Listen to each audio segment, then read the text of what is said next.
katika matendo. Na basi amefundisha vizuri sana asubuhi, na ninamsalishia chochote ambacho alikuwa anaombea. Sawa, sema. Ninarudia tena. Nasema neno liko na nguvu, ukisikia na uliweke katika matendo, linakusalishia ile kitu ambacho ulikuwa unahitaji. Hiyo ndio kazi ya neno. Bwana sasa, katika Zaburi 107 kuanzia mstari wa 20, Biblia inasema kwamba Mungu ulituma neno lake kuwaponya watu wake na kuwaokoa. Sikiza vile Biblia inasema kwamba ati hili neno utumwa kuwaponya watu na kuwaokoa. Yaani neno ndilo linatumwa.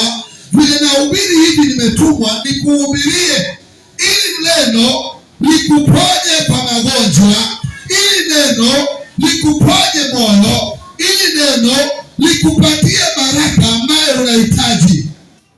Unaweza ongeza kidogo tu. Katika Zaburi nasema na gani? Ulituma neno lake kuwaponya watu. Halo? Ulituma neno lake kuwaponya watu na kuwakomboa. Naweza ongeza hiyo.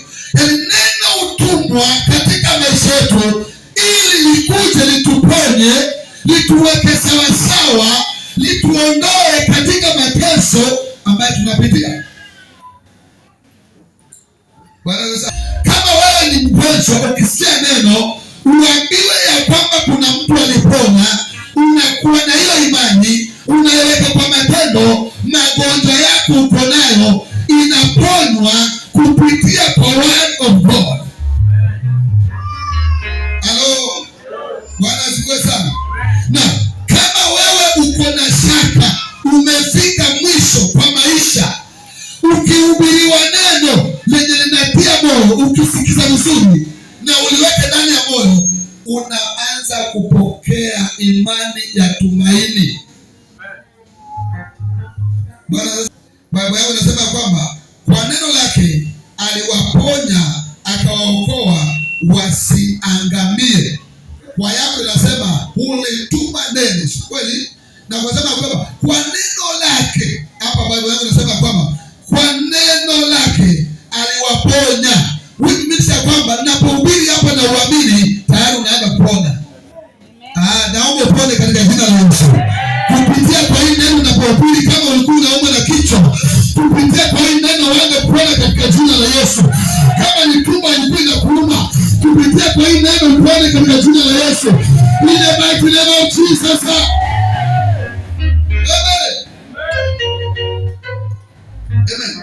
Lake linapatia watu kila kitu ambacho wanahitaji. Leo naomba kwa jina la Yesu pokea neema ya kupokea neno na kufanya katika matendo. Uwe mtu wa kusikia neno na kuiweka katika matendo, na nianze kusalisha matunda kwa maisha yako. Nianze kusalishia vitu ambazo hauna katika jina la Yesu. Tunaliwa kwa matendo.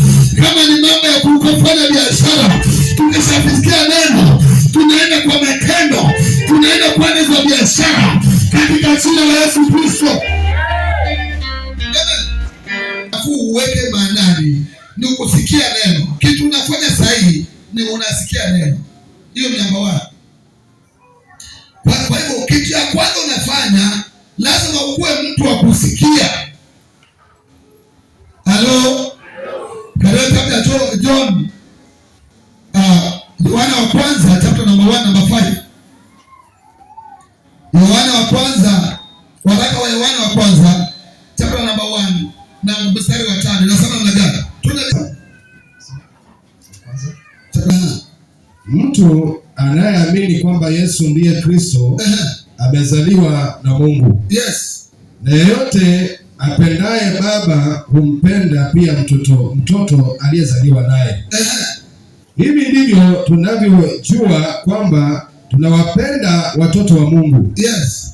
Kwa kumpenda Mungu na kuzitii amri zake. Na kuzitii amri zake. Huko ndiko kumpenda Mungu. Yaani kuzitii amri zake, nazo amri zake si nzito. Nazo amri zake sio nzito. Kwa maana kila aliyezaliwa na Mungu huushinda ulimwengu. Huushinda ulimwengu. Huko ndio kuushindako ulimwengu. Haya, sasa wakia hapo. Wacha nisome hii hapo. Waraka wa kwanza wa Yohana chapter number 5, chapter number 1, kuanzia mstari wa 5. Inasema hivi: basi habari tulizosikia kwake Yesu na tunayowahubiria ndio hii: Mungu ni mwanga na hamuna giza lolote ndani yake. Basi nasema, unasikia nimeanza kusema sasa, nimesema hivi kwamba habari tulizosikia kwake, unajua Bible ziko tofauti kidogo, lakini unaona iko clear. Bwana sasa 5:1. Habari tulizosikia kwake Yesu. Huyu mwandishi wa hiki kitabu kwanza alisikia habari za Yesu. Kusikia ni muhimu. Kusikia ni muhimu. Aliposikia hizo habari akaekelea maanani, akazishika habari za Yesu, amekaa na hizo habari. Yesu kama haiko physical, yeye sasa ameenda na hizo habari kuambia watu wengine vile Yesu alikufa msalabani. Kumaanisha alisikia, hakuona lakini alisikia.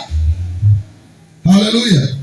Sikia, kwa matendo ama kwa mambo ambayo tunaiongelea hapa, Bwana sana, lazima uwe mtu wa kusikia. Ukishasikia unaamini kila ambacho umesikia, unakiweka katika matendo ya kusalisha mambo mazuri katika maisha yako. Tunaweza kukuhubiria kila siku Jumapili, lakini huenda hutashika hilo neno na kuleweka matendo, hautapata matokeo katika maisha yako. Nikikuangalia kwambia umepona, unafaa kusemaje? Unafaa kusemaje? Amen. Nikikwambia naona Bwana akikuinua katika jina la Yesu, unafaa kufanyaje? Unafaa kusemaje? I receive in the name of Jesus. Napokea katika jina la Yesu. Ama hata amen ikuwe hivyo, si kweli? Si kweli? Lakini wewe ukasema hivyo na ukatoka kwa mlango na hiyo neno isifanye kazi kwa sababu haumesikia, lakini haujaishika neno na hujaiweka katika matendo. Kwa hivyo ukishaambiwa ya kwamba kuna nabii amesema, naona maisha yako yanabadilika very soon. Sasa unaanza kuweka kwa matendo. Sasa very soon mimi nitakuwa hivi. Very soon sasa unaanza kuapply, unaiunua. Hiyo neno unaiongezea nguvu ili iende izalishe. Kwa hivyo anasema kwamba habari tuliyosikia, huyu ni mtumishi wa Mungu. Anasema habari tuliyosikia kwake Yesu na tunawahubiria hii: Mungu ni mwanga na hamuna giza lolote ndani yake. Sasa hiyo habari wako nayo. Hiyo ni ukweli wako nayo. Walisikia habari ya kwamba yeye ni mwanga na ndani ya huyu mwanga hakuna giza hata kidogo. Kumaanisha kwamba wameshikilia hiyo. Tukisema ya kwamba hapa kuna uponyaji, umesikia kuna uponyaji, na umesikia kuna mtu mwingine ameshuhudia, na umeona kuna mtu mwingine amepona, unaenda kama umeweka ndani ya moyo wako, hata mimi ninapokea uponyaji katika jina la Yesu. Ukisikia mtu mwingine ameinuliwa, hata wewe unasema hata mimi nimepokea katika jina la Yesu neema. Bwana sana. Tutaanza kuweka neno katika matendo, alafu maisha yetu iinuke katika jina la Yesu. Tukiweka neno katika matendo, kuna watu watapata kazi. Tukiweka neno katika matendo, kuna watu wataoleka. Tukiweka neno katika matendo, kuna watu wanaenda majuu. Kwa jina la Yesu, matendo zalisha. Hiyo ndio kitu ya muhimu sana, itakusaidia wokovu yako kuonekana inafanya kazi. Nguvu ya kukupatia vitu ambavyo hauna. Neno iko na nguvu ya kusababisha usone mali. Neno iko na nguvu ya kusababisha kuwa tajiri kama wewe ni maskini. Neno iko na nguvu ya kukupatia watoto ambaye hauna. Kwa neno la Bwana linapona. Kwa neno la Bwana Sara akapata bwana. utakuwa unakuja kanisani, neno lote litahubiriwa kuanzia asubuhi mpaka mchana. Lisalishe kwa maisha yako, mambo ibadilike kwa maisha yako, magonjwa yaende kwa maisha yako, laana iondoke kwa maisha yako, visirani ziondoke kwa maisha yako, watu wainulie kiwango yetu. Bwana tuweza. Na hiyo tunafurahia. Tena, sivyo? Sivyo Bwana hapa anakuambia, nisema nitapeleka mahali. Usimwambie wewe nani unatoa. Kwa sababu umeanza kuiweka kwa mapendo. Leo natangaza kwa jina la Yesu. Through the word of God, action ifanyike. Through the word of God, watu wabarikiwe. Through the word of God, vitu vifanyike. Shida uko nayo yote itaisha kwa jina la Yesu. Ukiamini neno la Mungu leo katika jina la Yesu, ukitoka hapo utakuwa sawa.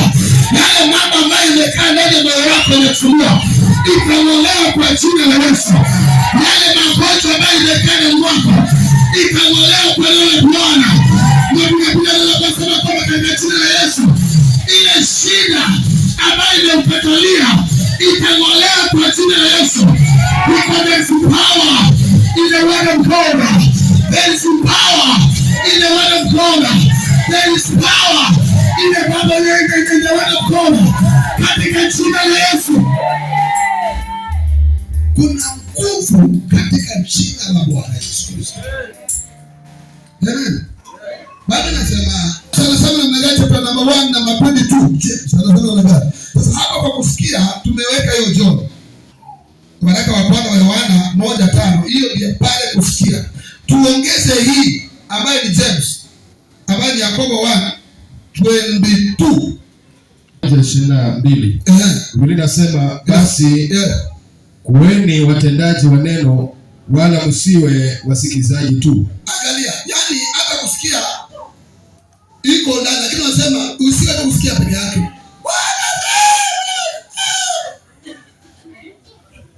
Wewe ndio amesikia.